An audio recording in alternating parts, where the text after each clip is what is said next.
Você sabe o que faz um designer gráfico? Eu sou a Núbia Santos e hoje eu vou te ensinar a entender um pouquinho sobre essa profissão.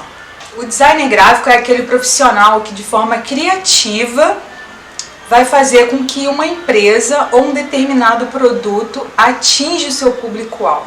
O designer ele precisa pesquisar a respeito da empresa, ele precisa conhecer a história da empresa, saber quem é o público-alvo, para daí ele poder desenvolver um projeto que vai alcançar esse público, fazendo com que essa empresa ou esse produto oferecido pela empresa seja algo atraente aos olhos do cliente. Muitas vezes as pessoas perguntam, o que você faz? Eu sou designer. Nossa, que chique! Só que por trás desse chique existe um sofrimento que só quem é da área sabe. Muitas das vezes o designer ele precisa virar noites trabalhando, até porque a gente trabalha bem melhor de madrugada. E aí vem o seu cliente e pega aquele projeto, apresenta ele para pessoas que não entendem nada de design. E aí começa o seu sofrimento, porque cada um vai ter um olhar diferente. E aí fica difícil, porque você estudou, você sabe o porquê de cada detalhe. E muitas vezes as pessoas que não entendem, elas acabam dando essas opiniões e aí o teu cliente absorve aquilo, despeja isso em cima do design. Ter que alterar um projeto já pronto, dependendo da quantidade de vezes que a gente precisa mexer nele, torna-se muito mais trabalhoso do que iniciar um projeto do zero. E em quais áreas um designer ele pode trabalhar? Em estúdios de criação, em emissoras de TV, em gráficas, empresas de embalagens e editoras, como é o meu caso, né? E daí a gente já entra na área do design editorial, desenvolvendo livros, jornais, revistas. O designer gráfico ele precisa gostar de arte em geral, cinema, teatro, museus. Ele precisa absorver coisas que vão enriquecer a criatividade dele.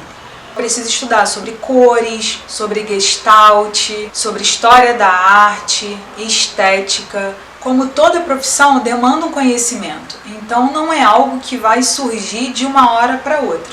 Ele precisa ser criativo, ter um senso estético, precisa saber sobre a importância de manter os prazos, se planejar.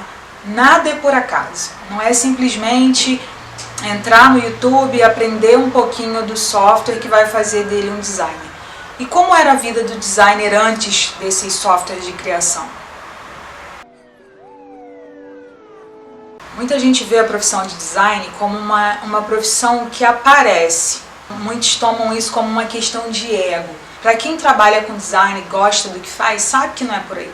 Obviamente o trabalho de um designer ele acaba aparecendo, porque a nossa profissão é exatamente essa, fazer com que uma empresa ou um determinado produto apareça.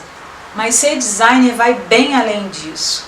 É uma profissão gostosa, mas é uma profissão que quem tem o desejo de ingressar nela precisa ter em mente que, como toda outra profissão, é bastante cansativo, é muito estressante e você precisa ser profissional. Se você pegar um trabalho chato, que o cliente fica no seu pé, toda hora está pedindo mudança, você não pode abandonar aquilo no meio do caminho. Se você gostou desse vídeo, não esqueça de deixar o seu joinha, se inscrever no canal e ativar o sininho para receber as notificações dos próximos vídeos.